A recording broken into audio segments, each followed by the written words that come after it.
పొద్దు పొద్దుగాల ఏ పాపపు కండ్లు గుట్టినాయో అందరిని నడిపించే దేవునికి బస్సులో ప్రయాణం చేస్తున్నోళ్ళ మీద ఎందుకు కోపం వచ్చిందో, ఏ పాపం తెలవని ఓ పసి పాపను కూడా తన దగ్గరికి ఎందుకు తీసుకొని పోవాలని అనిపించిందో. దేవుడా, ఏంది దేవుడా ఇది? కర్నూలు బస్సు ప్రమాద ఘోరం మరవక ముందే, ఆ కన్నీళ్ళు ఇంకా ఆరక ముందే ఎందుకు ఇట్లా చేసినావు దేవుడా? రంగారెడ్డి జిల్లా తాండూరు డిపో ఆర్టీసీ బస్సు 70 మందిని ఎక్కించుకొని తాండూరు బస్ స్టాండ్ నుంచి హైదరాబాద్ దిక్కు బయలుదేరింది. చేవెళ్ల మండలం మీర్జాగూడ కాడ హైదరాబాద్ బీజాపూర్లను కలిపే రహదారి మీద ఆ బస్సు పోతుంటే ఎక్కడి నుంచి వచ్చిందో అడ్డమైన కంకర టిప్పర్ లారీ కంట్రోల్ తప్పిందో, కావాల్సిన స్పీడ్ కంటే ఎక్కువ రువర్తోనే వచ్చిందో, దాని దోలే డ్రైవర్ మీద దయ్యం కూస్తున్నదో అమాంతం వచ్చి ఆర్టీసీ బస్సును రువ్వడితో గుద్దింది.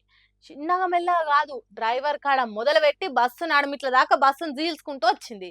60 టన్నులకు ఎక్కువ కంకర బరువుతో వచ్చి గుద్దితే బస్సు నుజ్జు నుజ్జయింది. జాకీ లేపి అన్లోడ్ చేసినట్టు బోల్తా పడ్డ టిప్పర్ కంకర మొత్తం బస్సులో గుమ్మరిచ్చినట్టు అయింది.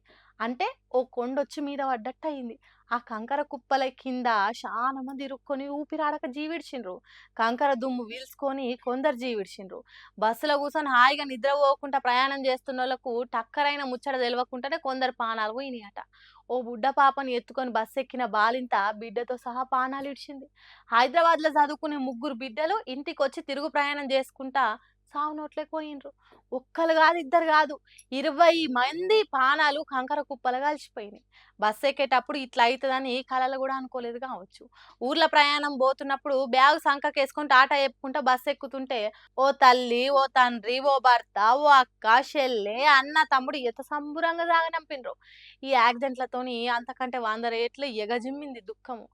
ఆర్తనాదాలు, వందల మంది ఏడుపులు, నెత్తి కొట్టుకొని గుండెలు బాదుకొని ఏడుస్తున్న వాళ్ళని చూస్తే కన్నీళ్ళు దన్నుకొస్తున్నాయి. ఏంది దేవుడా, మనుషులను గీ తిరిగి ఏడిపిస్తున్నావు? నీకు ఎట్లా న్యాయం అవుతుంది?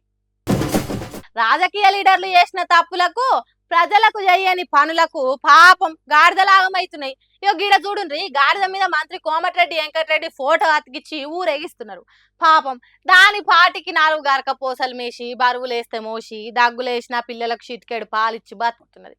గసొంటి గాడిదికి మంత్రి వెంకటరెడ్డి ఫోటో అతికిచ్చి ఆడిచ్చుడు న్యాయమేనా? ఏం ఊరేగింపో ఏం పాడో గాని గాడిదని తిప్పల పెడుతున్నారు. జనగామ జిల్లా సీటకోడూరు గానుగు పహాడ్ అనే ఊర్లే బ్రిడ్జులు 2 ఏండ్ల కింద కూలిపోయినాయట. రాకపోకలకు రందవుతున్నదని మంత్రి గారికి మరీ చెప్పిండ్రట. కానీ ఆర్ఎండ్బి మినిస్టరు అస్సలు పట్టించుకోలేదట. ఇంకేమున్నది, ఆ ఊరోళ్ళ కోపం వచ్చిందట. అందుకేగో గిట్లా ఓ గాడిదని కిరాయికి తీసుకొచ్చి దానికి మంత్రి గారి ఫోటో అతికించి కలెక్టర్ ఆఫీస్ ముంగట ధర్నా చేసేందుకు బయలుదేరిండ్రు. కానీ నడిమిట్ల పోలీసులు వచ్చిండ్రు. సర్కారు నడిపిస్తున్న మంత్రి ఫోటో గాడిదికి అట్లెట్లా అతికిస్తారు అని ఫోటోని చించి పారేసిండు. అటు పోలీసు, ఇటు షీటకోడూరు ఊరు మనిషి జరసేపు కోకో అన్నట్టు చేసిండ్రు. నువ్వురుకా నేనురుకా, ఎవలకు దేని దొరక అన్నట్టు ఆడినట్టే అయింది. ఆఖరికి ఫోటో చింపేసిండు. వాళ్ళిద్దరు నడుమిట్లా గాడిదే గాయ అయింది. పాపం దానికి ఏం చేయాలనో తెలియలేదు. ఆ పర్జన్ల పక్క కురికింది. కానీ ఆ ఊరోళ్లకు ధర్మం కాదు. వాళ్ళు ఎవరో పని చేయకుంటే గిట్ల గాడిదని రోడ్ల మీదకి తీసుకొచ్చి తిప్పల పెట్టుడు మంచిది కాదు. పాపం అది ఇలా ఎంత బాధపడ్డదో ఏమో.